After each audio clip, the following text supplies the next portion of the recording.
Bilang ko sa dagat na apoy, di makahinga sa init na dumadaloy. Ialay mo ang bagong pag-asa sa tulad kong nasadlak sa pagkakasala. Provincial Jail, kasaysayan sa mga tinuga ngang inakabuhi, naging bahin sang Provincial Jail. Sa diin ang apat kapamusod sang pader, naging lulubngan sang ilang mga handom kag mga kalipay, nga naging saksi man sang ilang mga pag-antos, kag kabudlay kag paghinulsol. Litong-lito sa nakakabingin ingay, di makatawid sa malawak na lakusan. Ialay mo ang bagong pag-asa sa tulad kong nasadlak sa pagkakasala. Provincial Jail, makig-upod kita sa ila pagpanarambiton, kag makigbahin kita sa ila kalipay, kag pag-antos, nga ilaman na agong sa Provincial Jail.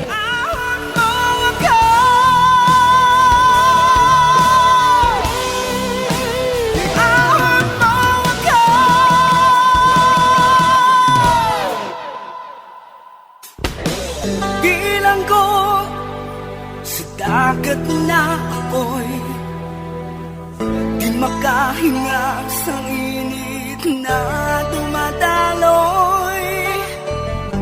Ialay mo ang bagong pag-asa sa tulad kong nasadlak sa pagkakasala. Sa liwat may adlaw naman sa aton tanan nga palangga nga tagparamati. Sa karon nga adlaw isa raman kasulat ang aton hatagan sang kabuhi diri sa aton panatuntunan, Provincial Jail. Iahon mo ako sa nagliliyap na apoy, na aking matikman ang tamis ng sandali. Tawgalag ako kay Ining. Nagapanuigon sang 65 anyos. May anak nga isa kabilog nga babayi, kag tawgon ko lang siya kay Vera. Nagpamana siya sang isa ka tawo nga wala sang obra. Kuntani, hindi ako magpasugot nga mamana siya kay Max, kay ginapabayan lang siya sang lalaki nga ini. Sang magpauli sila, may bata na si Vera nga isa kabilog. Ang akon bana naman, nagapamanday lang. Diri sini nga bahin, magasugod ang akon pagsaysay diri sa Provincial Jail.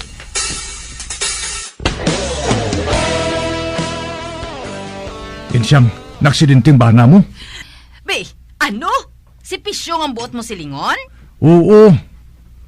Nahulog sa pagbalayon sa building nga ginobrahan niya. Gindala man sa ospital apang malaing gidang iya kaimtangan. Kadto ito sa, magdali ka. Sige na. Ay, oo. Kantuan ko siya. Ebo, Diyos ko. Pisyong! Bana ko!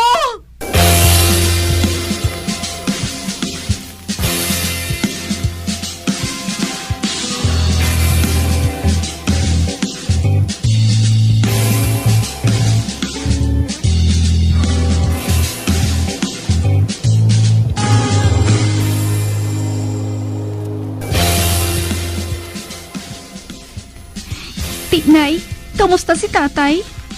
Patay na siya. Ay, patay na si tatay. Nga napatay siya dayon, how? Pamangkuta sila, nay? Nga ako pamangkoton mo? Kung hindi tungod sa inyo, kung tali buhi pang amay mo. Bisan maluya na siya, nagatrabaho gyapon siya. Agud lang may pakaon sa aton. Pati na sa bana mo nga tamaran. Kami naman ang nakita mo. Kabay ilang kung nakakita obra si Max, karne kag baboy ang atong sudan adlaw-adlaw. Saan pa? Kung mapatay na kita sa gutom? Hindi ba saga underestimate ang bana ko, nay? May abilidad na siya, ya. Ano nga abilidad? Tikal nga abilidad? Nay, may amigo siya nga si Bencio.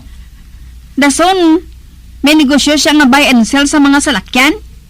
Nagsiling si Mac na tuluan si Revencio kung paano magnegosyo. Ote, san o pa siya manegosyo? Kung patay na kita tanan sa gutom? Kadamo na sa gulam naton nga bugas kay Suping, nga asawa ni Loret. Woo! Hindi ka sila makahulat, how? Mabayaran gihapon ng utang siling ni Max.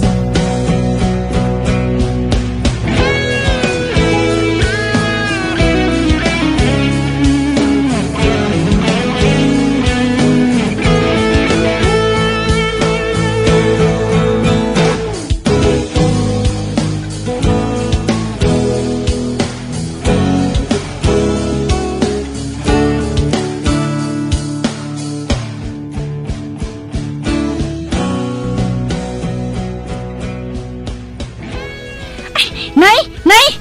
May kwarta nga ginhatag sa akon si Max, 1,000. Be, 1,000? Di siya magkuha sa nga mo silang kwarta? Ginhatagan siya ni Vencio, kay ti, nagbulig siya sa pagpangita sang buyers ng salakyan, nga ginabaligya nila. Kagamo niya party, Nay, 1,000. Taglima kagatos kita, ah. Oh, bayari tong utang tanga bugas kay Chay Suping, oh. Ay, abaw, salamat, gid ha? Ati huo, ah. Bayaran ko to yung utang naton. Ay, abaw, ah. Kabay pa nga makajakpat na maliwat si Max. Kalma ka lang, Nay. Kay sige-sige ng tupa sang kwarta sa aton kamot.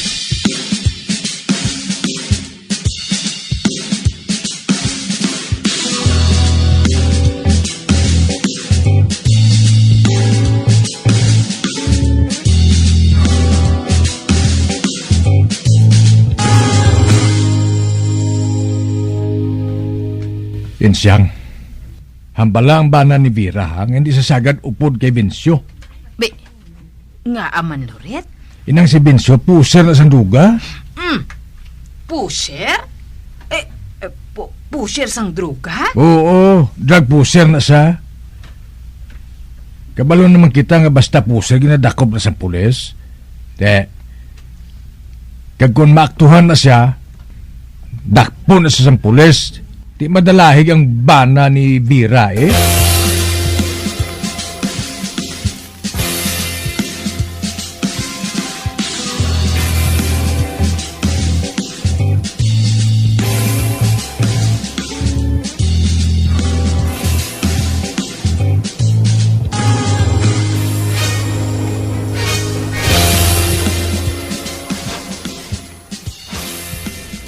Max, matuod mo lang na puser ang Vencio ngayon.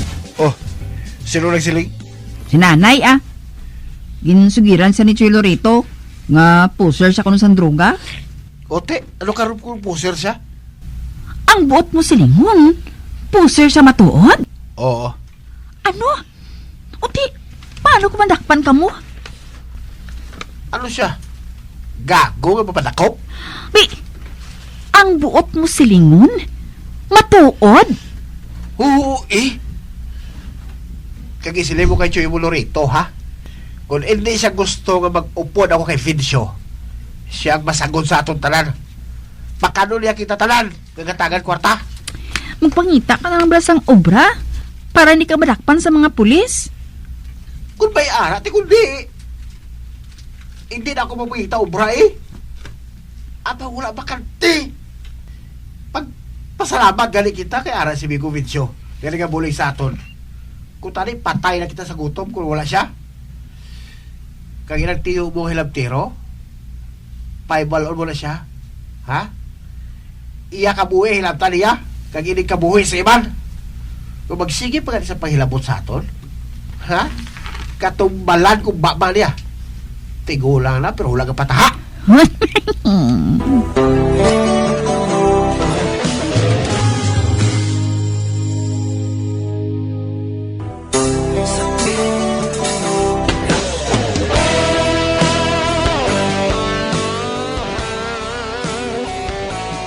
Ginprangka ni Vera ang iyabana nga si Max na nagaduso sang droga ang migo niya nga si Vencio. Gani kinahanglan nga magpalayo siya diri. Apang sa baylo nga patiho niya si Vera, ginpaandaman pa niya si Loreto nga tiyo ni Vera. Sa pagpadayon ko pagid. Ang buot mo silingon, matuod nga nagaintra siya sang droga. Oo, nay. Amo ina, nga madamo siya permis ang kwarta. Be, apang paano na lang kung madakpan siya? Hindi ko na silang madakpan, nay. Kay ti, damo mo sila pangilala nga pulis mo. Labi na si Bensyo. Kani, pabayaan na lang naton sila ah. Sigano nga, maglubid ang aton tinai sa gutom. Ati kung amo na gid man sinang pamatod ninyo, kinahanglan nga padumdumon mo siya pirmi ha? Nga maghalong gid para nga hindi siya mapriso. Oo ah.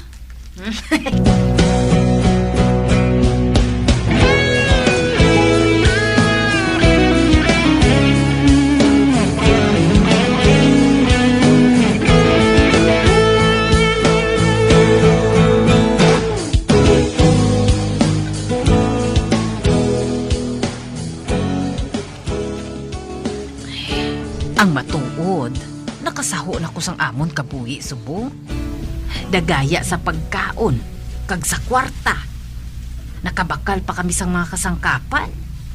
Sang una, nagasuksok lang ko sang baratuhon nga daster. Pero subong iya branded nang ginasuksok ko. Heh, si Mrs. Reyes nga asawa sang mayor, nagasuksok man sang branded. Subong pati na ako. Ay ambot do sa ginaitik ako kanami lang kung magmanggaranon kagali no kag ano kun mangin pusher si Max hisa lang na sila.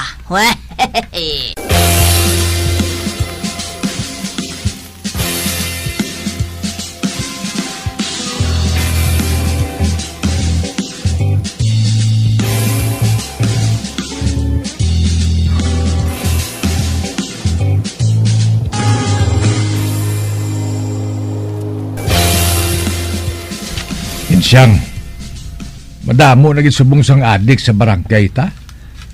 Kag madamo naman na nagareklamo kay daw madata ang kinawatay. Dason ginaharas sang mga adik.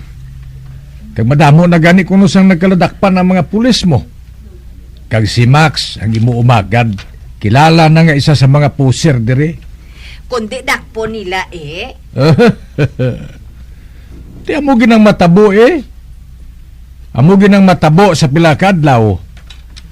Pero subong wala pa sang pamatuod nga ginauyatan ang mga pulis. Kani hindi pa sila madakpan. Mayo man sila maglikis mo. Pero paano na lang kung maubos ng dibuinas nila kag matiruhan sila sa mga pulis? Manabat man gyapon ang mga pulis kung buhaton nila ina. Kay balo ko yang daan subong. Nga hindi niya pwede patyo ng mga adik. Sa nagligad, ginapatay sila. Apang subong, hindi na pwede. Hindi na sila ipagpatyon. Dakpon na sila kag iparihab. Ipabulong na sila hasta nga mag-ayo. Kag kung patyo nilang adik, madabat gid sila. Mapriso pa sila. Ano? Oo. Nakaibalo ka naman sang nagakatabo subong. Lain na subong niya lurit. Ang adik, hindi dapat nga patyon. Kay man balatian na nila ang pagka-adik mo. Dapat lang yang ipabulong sila. Kung patyon sang pulis ang mga adik, sila na yang manabat. Iakusar sila sang adik. Sila ang mapriso. Amo gali? Di nga nga wala mo ginasaway ang umagad mo nga untatan ng pagduso sa druga? Ay nagano-ano ka man imuin siyang man? Sala ang impormasyon mo nga ina. Kung amo inang pagpati sa mga adik, ano na lang matabo sa nasyon ta? Ha? Problema na naya sang gobyerno, Lorito. Kadabot sa kwarta. Sa baylo nga kawato nila ang kwarta sang gobyerno, kundi amo inang ipabulong nila sa mga adik agud nga mag-alayo. Para mangawat naman kung mag-ayo sila? Basta ang nabalaan kuya subong. Sa subong nga administrasyon, ang mga adik hindi pagpatsyon. Kag kun madakpan sila, ipabulong lang sila hasta nga mag-ayo. Ang mga adik, nag-adik man lang na kay wala man sila ginahatagan sang gobyerno sang trabaho mo. Amo ina nga pabayaan na lang sila yang nga mabuhi. Ay, insyang ka. Kulang tanan ng mga tao para sa imo pinsar? Wala sang maayo nga matabo sa pungsod ta? Ay, nagapamati-bati, Kuya Lorito. Lain niya sang una, kag lain naman subong. Husto na yung ginabuhat sa panguluhan. Husto lang ang ilang ginabuhat nga hindi pagpatyo ng mga adik. Kinahanglan nga ipabulong sila kag bulikan. Di kundi mataway ang aton barangay. Kinahanglan hangpon ang mga adik. Kag kita iya palanggaon taman sila. Kag pahangpon agud nga magtawhay ang aton pungsod. Tawhay ka da? Babay, ilan dablang umagad ko. Kaya nagatinguha lang na yung mabuhi sila. Kung madakpan siya, hindi man niya ikaw ang dakpon, kundi siya man. Iya ka lag, iya bakero. Mind your own business, balahaw. Sa una, sa wala pa siya gani magupod kay Binsyo. Nagahulam lang gani kami sang bugas permis sa inyo.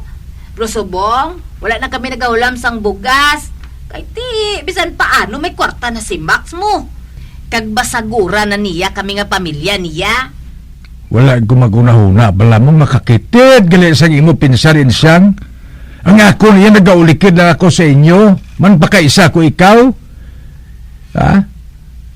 Hindi ko gustong may malaing nga matabo sa inyo. Ati, salamat gid sa pag-ulikid mo, Lorito, ha? Pero pabay, ilan na si Max, Nakaibalo na siya sa ginabuhat niya. Ate ho, sugod subong hindi na ako magpahilabot sa inyo. Nagpahibalo lang ako iya, kay man, pakaisa ko ikaw, kag wala ako magunahuna nga konsentidura, kag gali klase pakaisa. Dira ka na. Be, ato na si Lorito, ho.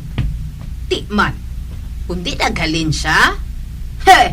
Ang dumdum niya kung siya lang nakahibalo sang ginatawag nga layi. Nakahibalo man ko, no?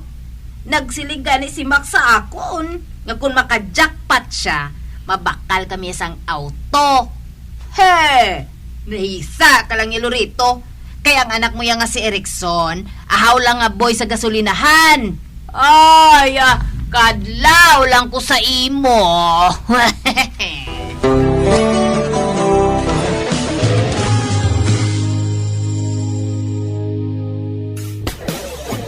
Bilang ko sa dagat na apoy, di makahinga sa init na dumadaloy. Ialay mo ang bagong pag-asa, tulad kong nasadlat sa pagkakasala. Magabiyan sundagin ninyo sa pagpamati, ang mga kasugpon sang sulat ni aton man ginatagan sang kabuhi, diri sa aton patuntunan, Provincial Journal. Kag kami diri sa gihapon wala gid nakakalipat sa pagpangagda sa inyo. Yakun kabuman may kasaysayan, ipadala lang diri sa aton patuntunan, Provincial J, DYWB, Bombo Radio, Bandalagan, Siyudad San Bacolod, sa direksyon ni Melvin Gatuslao.